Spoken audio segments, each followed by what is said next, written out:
आज लाई हूँ आप लोगों के लिए टी टाइम के लिए खस्ता, कुरकुरी और ढेर सारी परत वाली खारी की रेसिपी। खारी बनाने के लिए यहाँ पर लिया है मैंने 1/4 कप मैदा। एक परात में ले लें। अब 1 चम्मच अजवाइन को हाथ से क्रश करके मैदे में डालें।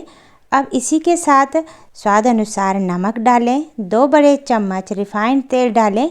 फिर सभी चीज़ों को आटे के साथ अच्छे से मिक्स कर लें। आटे में सभी चीज़ अच्छे से मिक्स हो गई है। अब इसमें थोड़ा थोड़ा पानी डालें और मीडियम तरह का आटा गूँथ कर तैयार कर लें। आटा ज़्यादा ना गीला करें ना ज़्यादा सख्त रखें। आटे को गूँथने के बाद आटे को ढककर रेस्ट पर 10-12 मिनट के लिए रख लें, जिससे आटा थोड़ा सा सॉफ्ट और लूज हो जाएगा।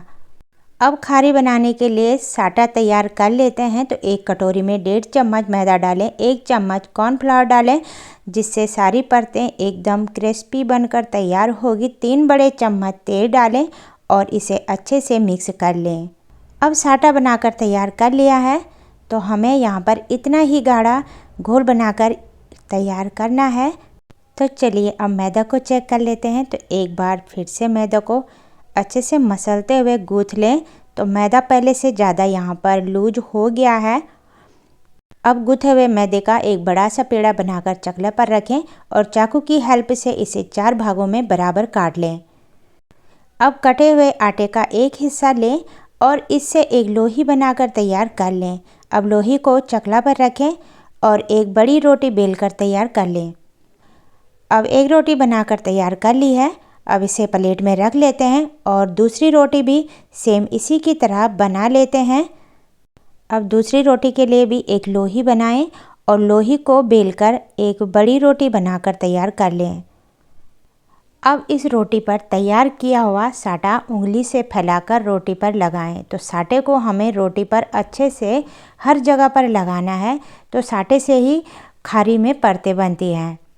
रोटी पर साटे को अच्छे से फैलाकर लगा लिया है। अब इसके ऊपर सूखा हुआ मैदा थोड़ा थोड़ा डालें, जिससे इसकी परतें अच्छे से बनेगी, आपस में ये चिपकेगा नहीं। अब इसके ऊपर तैयार करी हुई दूसरी रोटी रखें। अब दूसरी रोटी पर भी हमें साटा लगाकर उंगलियों से अच्छे से फैलाना है। अब थोड़ा थोड़ा सूखा आटा इसके ऊपर छिड़कें। अब रोटी का एक किनारा पकड़ें और इसे फोल्ड करें।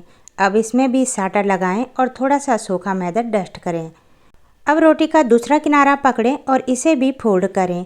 अब इसमें भी थोड़ा सा साटा लगाएं और इसे भी उंगलियों से फैला लें।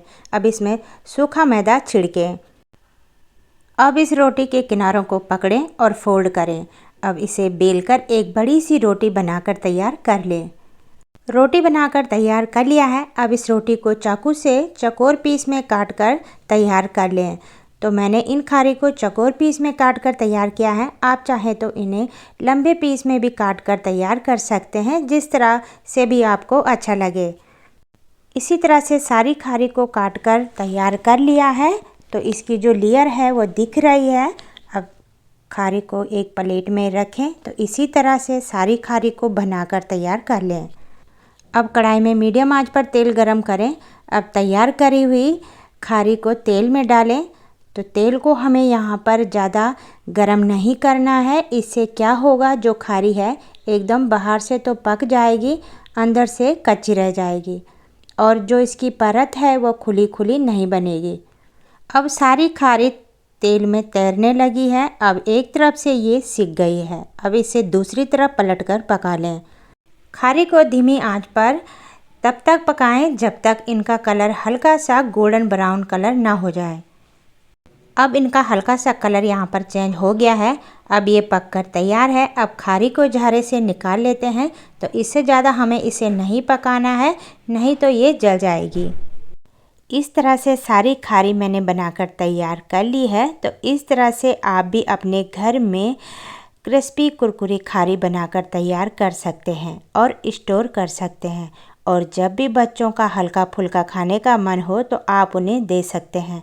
घर पर आने वाले मेहमानों को खिलाएं या अपने लिए टी टाइम के लिए बनाएं, फिर बाज़ार से लाने की ज़रूरत नहीं पड़ेगी।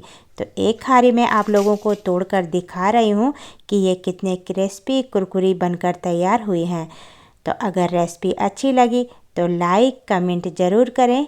फिर मिलते हैं नई रेसिपी के साथ, तब तक के लिए टेक केयर, बाय बाय।